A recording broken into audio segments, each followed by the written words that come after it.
Outside the Union Hall, there was an ashtray by the exit. Heavy steel bolted to the concrete, paint chipped around the edges. Folks gathered there after meetings, loosening collars and ties, watching the courthouse clock glow against the night. Warm brass melodies,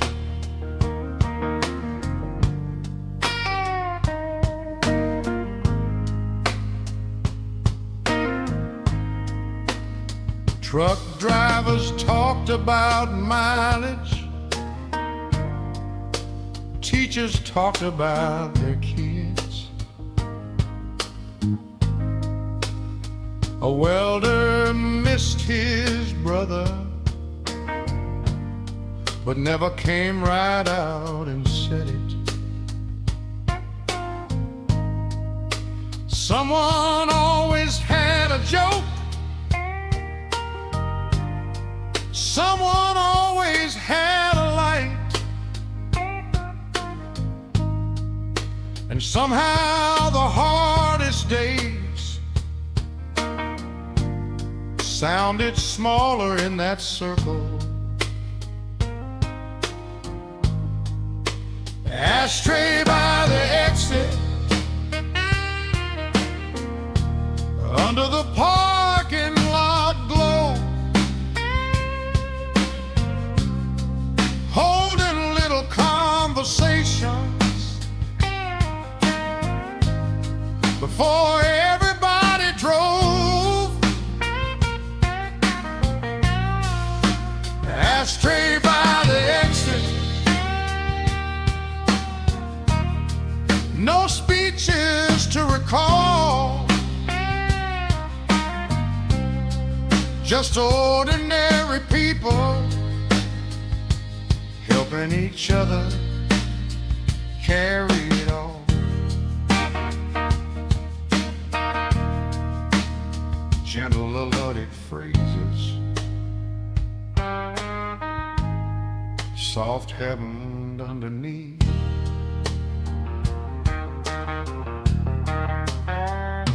A young mechanic listened closely, more than he ever spoke. Nerding that growing older didn't mean having all the answers, only knowing one direct when to listen and when to stand beside somebody until the silence passed. Ashtray by the exit, under the parking lot glow, holding a little conversation before everybody drove. Ashtray by the exit, no speeches to recall, just ordinary people helping each other carry it all. One by one, the headlights disappeared, but nobody ever left but I'll say, take care now.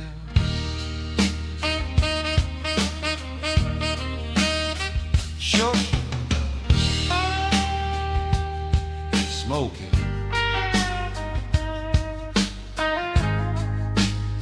companionable, ashtray by the exit, still there in my mind, a place where worries soften by closing time.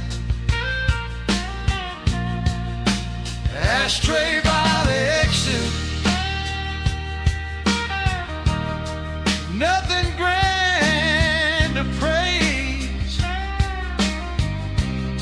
just proof that fellowship can look like the end of an ordinary day.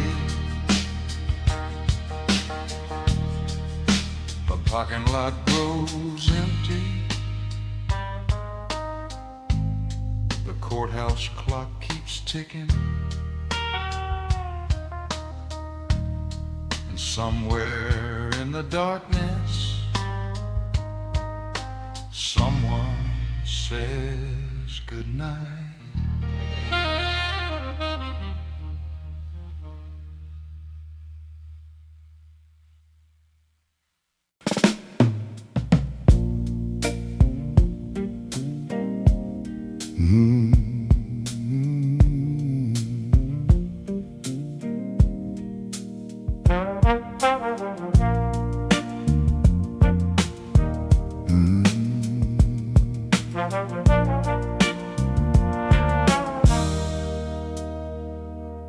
Behind the counter at Thompson's feet hung a calendar from '69 with a picture of a chestnut mare frozen somewhere in time.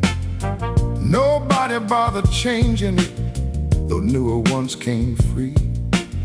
They stayed above the nail bins where everybody could see. Warm brass melodies. The farmers leaned against the counter, talking weather, seed, and rain.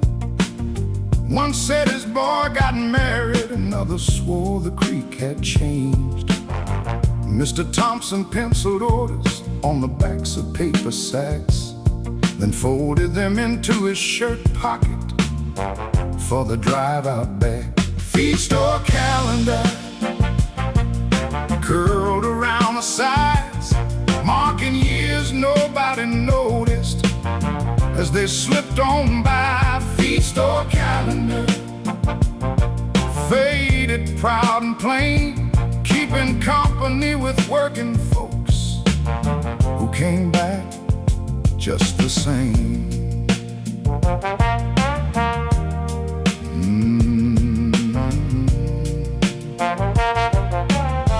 Gentle underneath.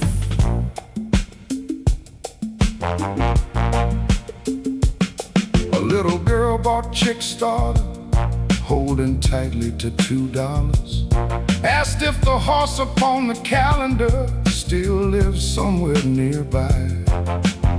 Mr. Thompson smiled and answered, maybe in somebody's memory, then handed her a peppermint for the ride back home. Feed store calendar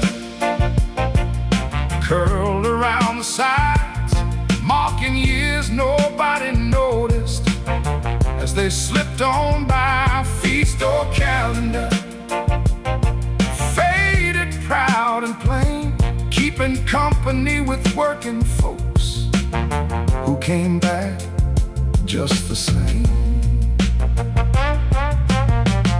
The dates stopped changing, the conversations never did. Short, dusty, affectionate.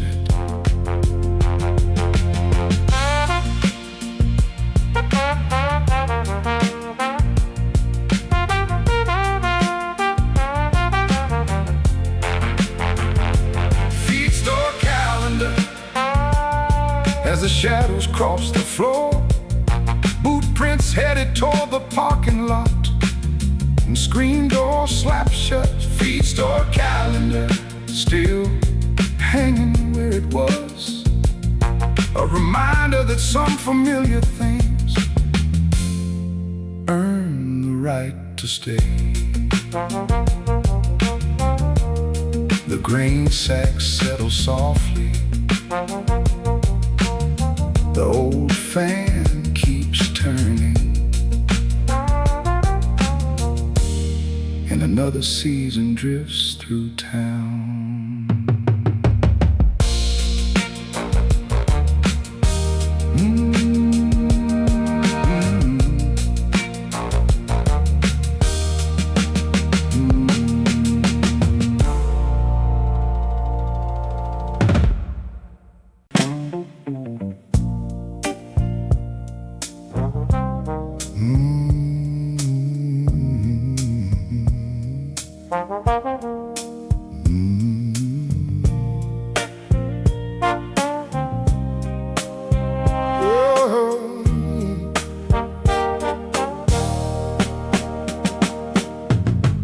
Earl kept a jackknife comb in the pocket of his Sunday coat. Silver hinges worn smooth from years of folding open. He'd straighten up his stubborn hair in storefront windows downtown. Before church or union meetings, without making much of it, one warm brass melody. He worked the paper mill for decades, punching in before the dawn. But every Friday after payday, he'd stop by Louis' barber shop. Louis said, "You're losing some up top." Earl answered with a grin, "That's all right, I've had my share." And the whole room laughed. Jackknife comb folded in his hand, a little bit of pride, a working man's tradition. Jackknife comb, simple as could be, proof you still take care of yourself, no matter what life brings.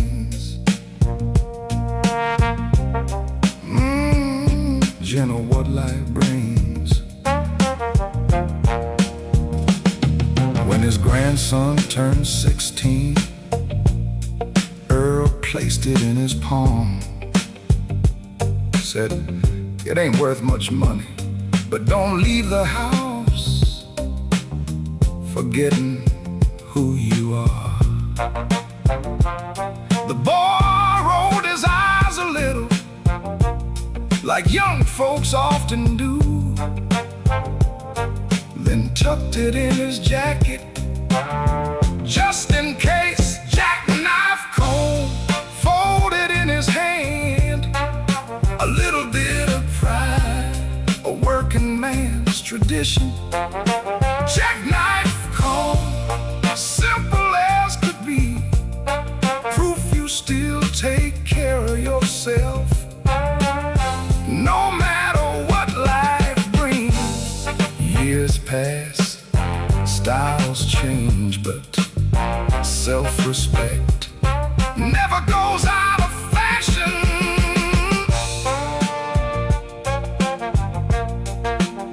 Short, warm, playfully wise. Jackknife comb resting in a drawer beside old photographs and ticket stubs.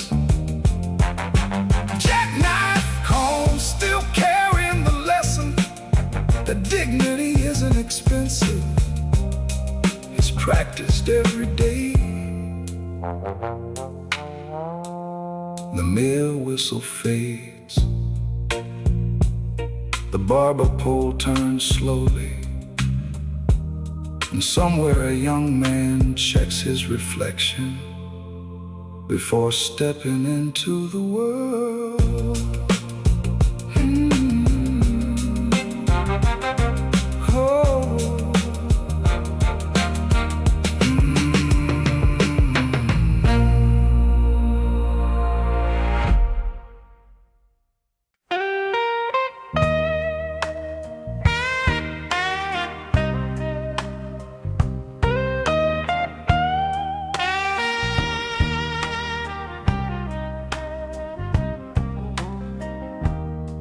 At the back booth of Louise's kitchen,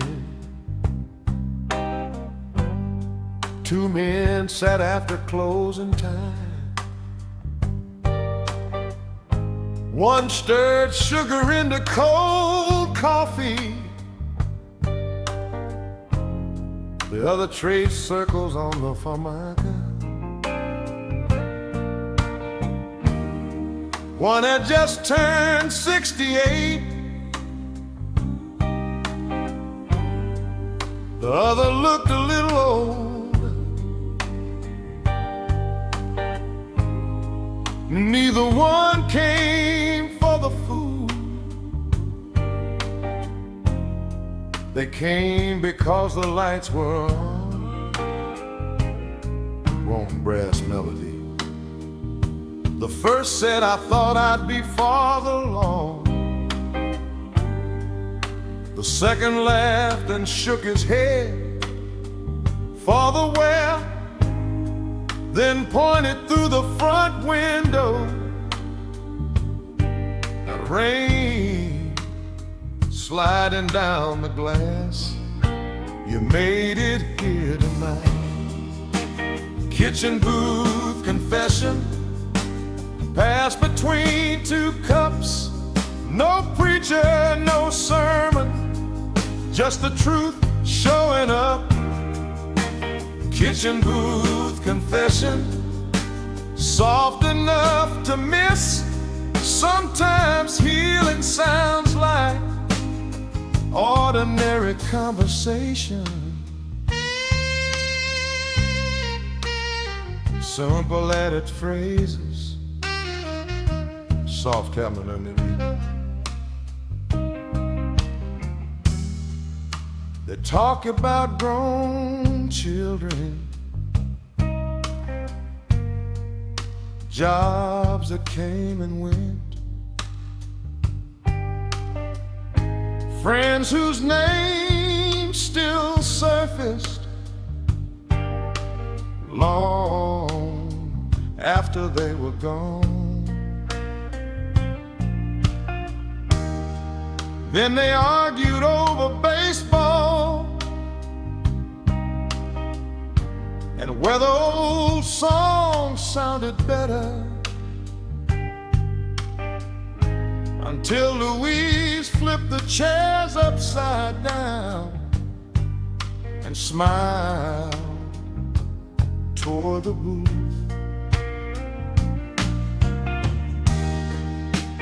Kitchen booth confession passed between two cups. No preacher, no sermon, just the truth showing up.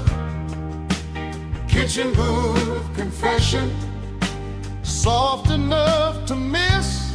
Sometimes healing sounds like ordinary conversation. One paid the check, the other left the tip. Neither said goodbye. They just said, see you Thursday. Short, gentle, knowing. Kitchen booth confession, as the neon lost its glow, two tired men stepped out into the cooling night. Kitchen booth confession, nothing praying to prove, just a little borrowed wisdom shared between old friends. The coffee cups sit dry, the rain eases off, and somewhere down the empty street, Thursday waits his turn.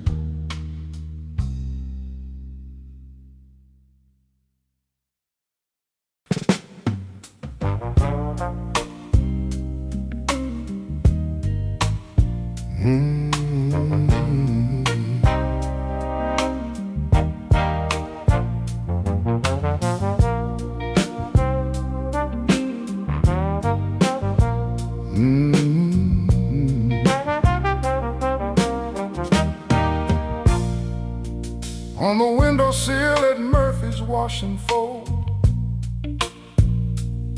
sat a paperback with a broken spine, half a western, half a mystery, left behind by somebody. His cover had faded pale as denim, the first few pages curled, but folks kept picking it up while waiting on their clothes. Warm brass melody.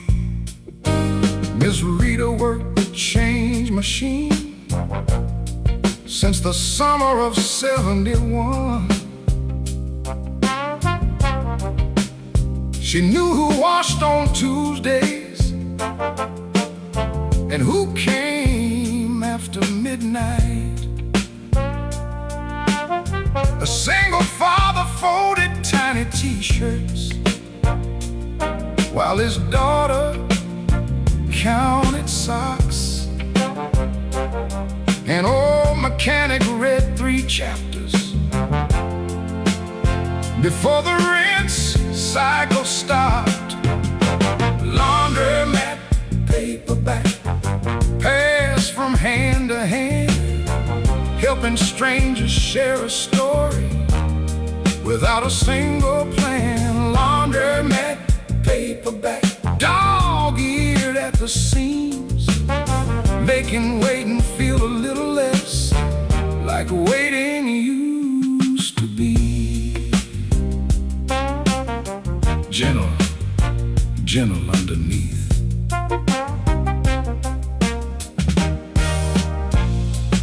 Nobody knew who bought it or forgot it by the dryer, but someone always marked their place with grocery lists or matchbooks. One rainy afternoon, a widow laughed at a joke she'd almost missed, then looked around surprised to find she'd smiled at all. Laundromat paperback passed from hand to hand, helping strangers share a story without a single plan. Laundromat paperback, dog-eared at the seams, making waiting feel a little less like waiting used to be. The final page disappeared years ago. Nobody ever replaced it. Still, people kept reading. Short, curious, comforting.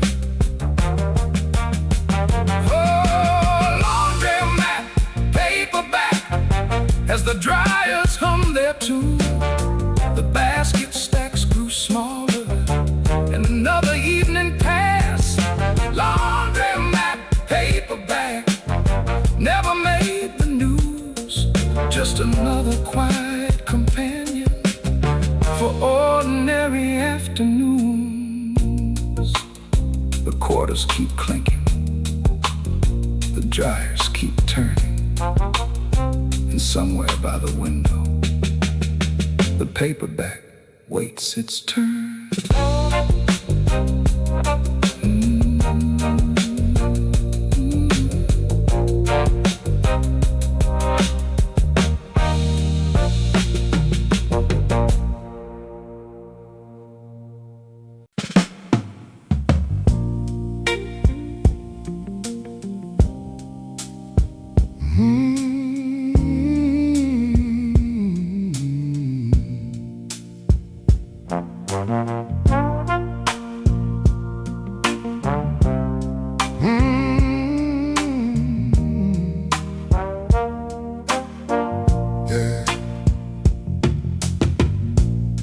Inside my old tackle box, beneath spare hooks and line,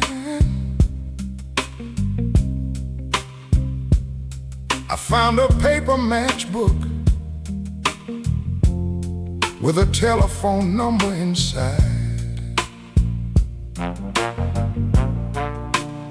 The diner name had faded, the red ink almost gone, but somebody had written carefully, call after 9,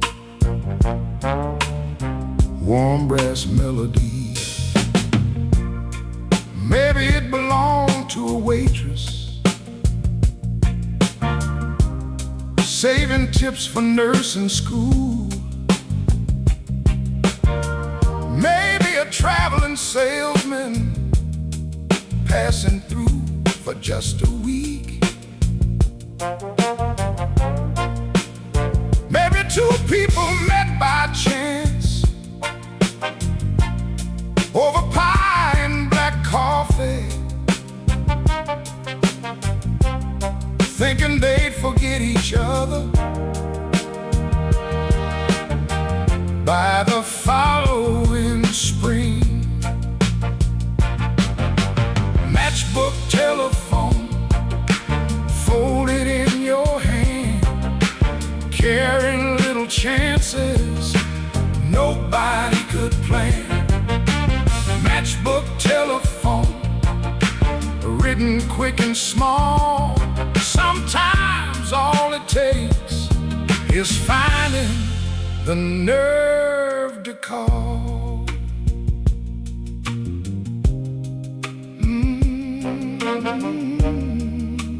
Gentle underneath. I remembered when phone numbers lived inside your wallet fold, not behind glowing screens or passwords to recall. You either dialed the number or let the moment pass, wondering for years afterward what might have happened next.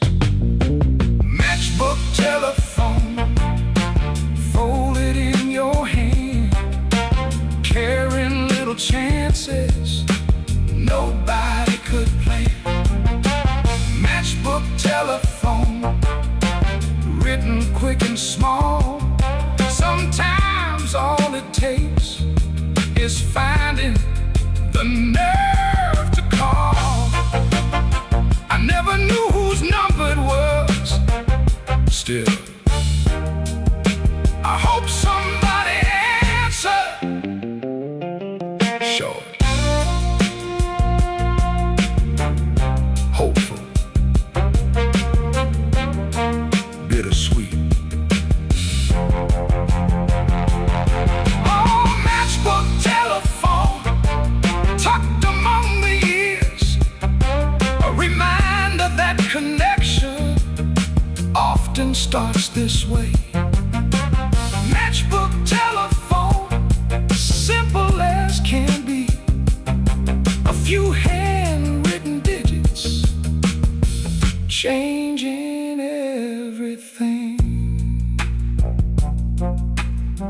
the tackle box closes. The evening settles in, and somewhere through the static, a phone begins to ring.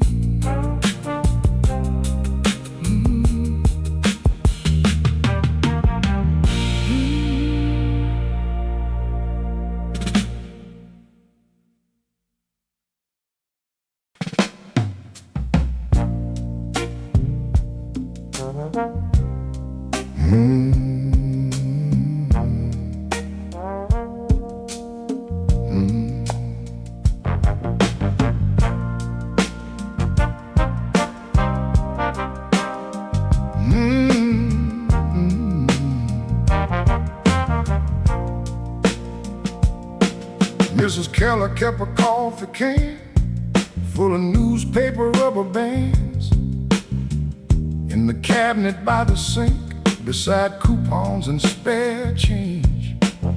She never threw them out, said, "You never know." And somehow she was right more often than not. Warm brass melody, they bundled up asparagus, held birthday cards in place, closed half-open bread bags, and fixed what tape couldn't save. One wrapped around a bouquet, another round a deck of cards, little circles finding purpose long after dawn deliveries. Newspaper rubber band, stretched but holding strong, finding one more reason to keep carrying on. Newspaper rubber band, simple, plain, and small, a quiet kind of usefulness that outlived it all. Gentle lived it all. Gentle and underneath. When her grandson cleaned the kitchen, he laughed at that old can, asked, "Why keep all these?" Mrs. Keller shrugged and smiled and used one to mend his science project. Right before the school bus came, he stopped asking questions after that. Newspaper rubber band, stretched but holding strong, finding one more reason to keep carrying on. Newspaper rubber band, simple, plain, and small, a quiet kind of usefulness that outlived it all. Not everything valuable looks important at first glance.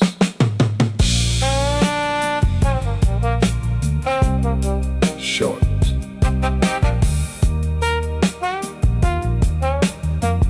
playful, wise.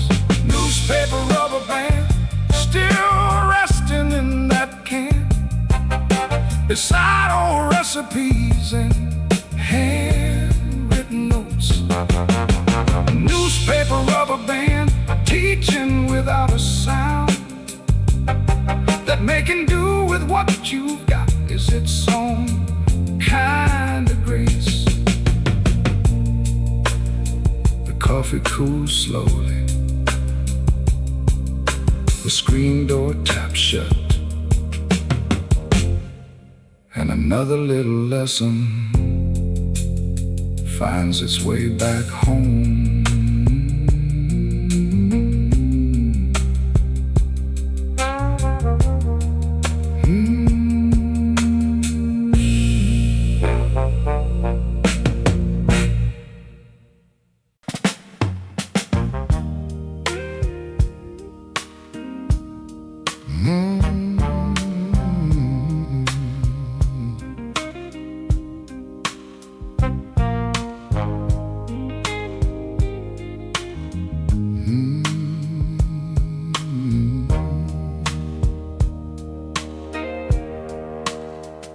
Aunt May's front bedroom,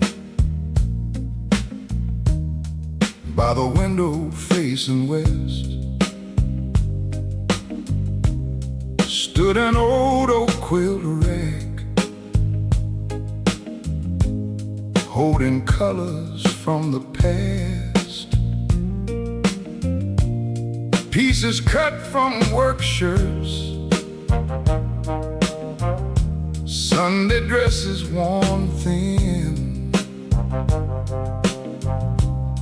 and a faded patch of denim nobody could throw away. Warm brass melody.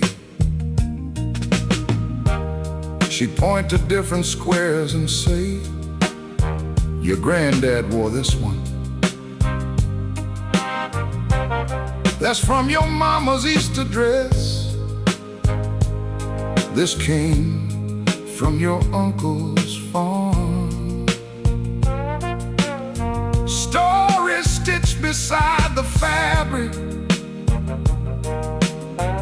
passed from hand to hand, until the children knew their history without opening a book. Quilt rack promise, hanging in the light, keeping family close through the longest nights. Quilt rack promise, threaded strong and true. Love don't always speak, sometimes it sows itself into you. Gentle underneath. When Aunt May grew older and the stairs became too steep, she called the grandkids over one Sunday after lunch, said, take these quilts and use them, don't save them for display. Things made with love work better when they still get used. Quilt rack promise, hanging in the light, keeping family close through the longest nights. Quilt rack promise, threaded strong and true. Love don't always speak, sometimes it sows itself into you. The rack stands empty now, the quilts moved on, exactly like she hoped. Short, warm, homebound. Oh, quilt rack promise, still wrapped around our lives, keeping old hands near us, though the years move on. Quilt rack promise, simple as can be, a reminder that devotion often looks like making something last. The curtains drift softly, the house settles in, and somewhere beneath handmade quilts, a family sleeps.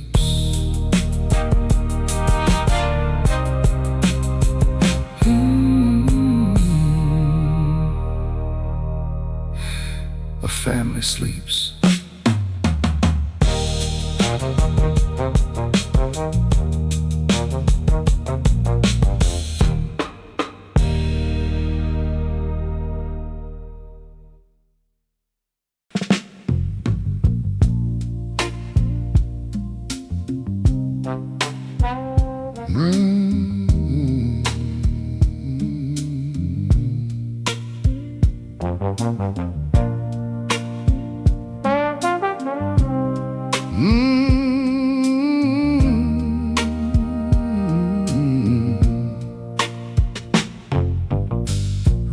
tapped on the kitchen window. The afternoon moved slow. Mama pulled the recipe box down from the shelf beside the stove. Index cards with curling corners, stained with flour and grease. Her handwriting leaned a little left, like it was in a hurry. Warm brass melody. There was peach cobbler from Aunt Louise, chicken stew from 58, biscuits measured by instinct, and pound cake for birthdays. Some cards held tiny notes. Add more pepper for your daddy. Double this at Christmas time. Little conversations in blue ink. Recipe box rain, falling soft and low, seasoning on memories with the things we used to know. Recipe box rain, drifting through the years. Love don't always leave letters. Sometimes it leaves instructions. Gentlemen underneath. I used to think those recipe cards were only lists of chores, until I made a Sunday gravy standing in my own kitchen, and caught myself repeating words I'd heard 1,000 times. Taste before you serve it, you'll know when it's right. Recipe box rain, falling soft and low, seasoning old memories with the things we used to know. Recipe box rain, drifting through the years. Love don't always leave letters. Sometimes it leaves instructions. The rain kept falling, the kettle kept singing, and supper found its way home.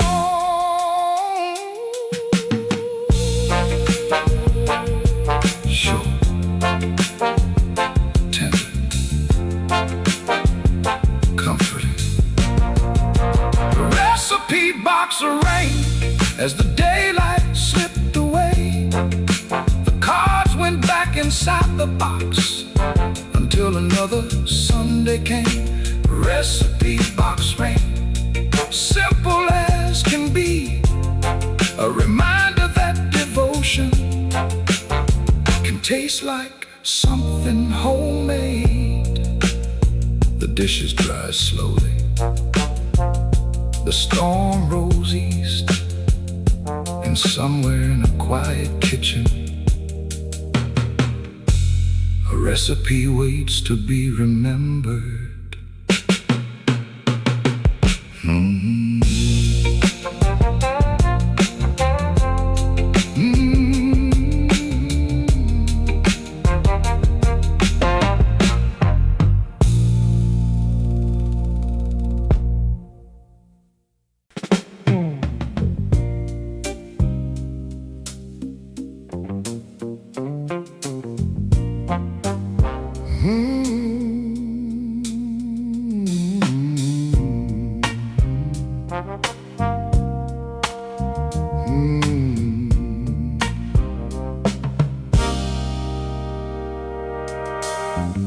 At Whittaker's stationery store,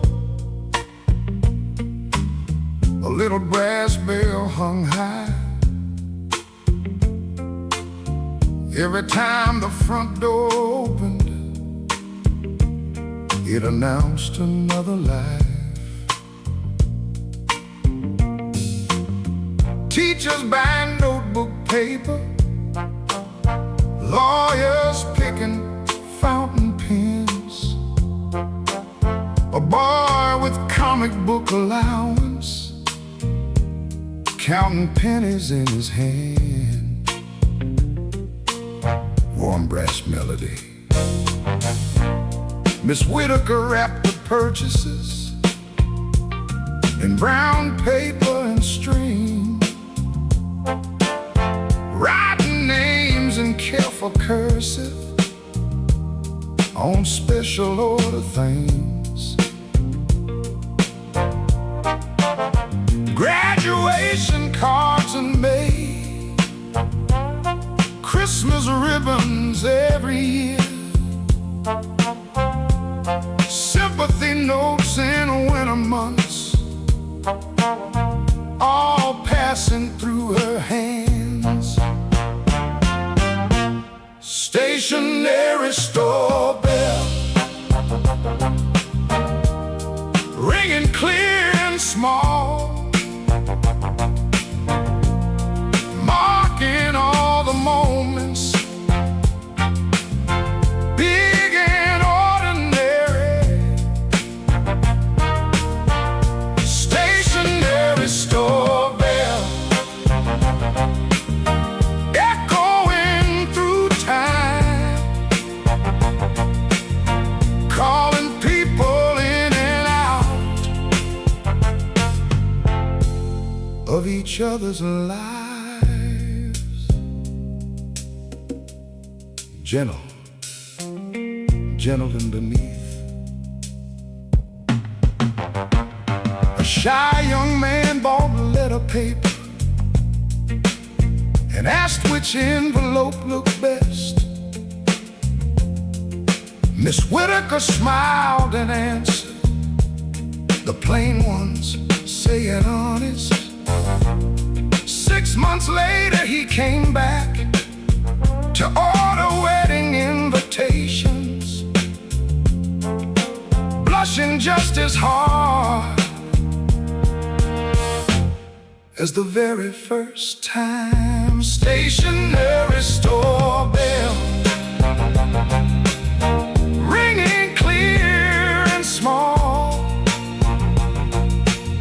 marking all the moments, big and ordinary. Stationery store bell, echoing through time, calling people in and out of each other's lives. The bell never chose who walked beneath it. Still, it greeted everyone the same. Short, graceful, familiar. Stationery store bell, as the evening shadows grew, Miss Whitaker turned the sign to close and straightened up the shelves. Stationery store bell, still ringing in my mind, a reminder that connection often starts with simple words. The paper settles softly, the ink dries on the counter, and somewhere down Main Street, another letter finds its way.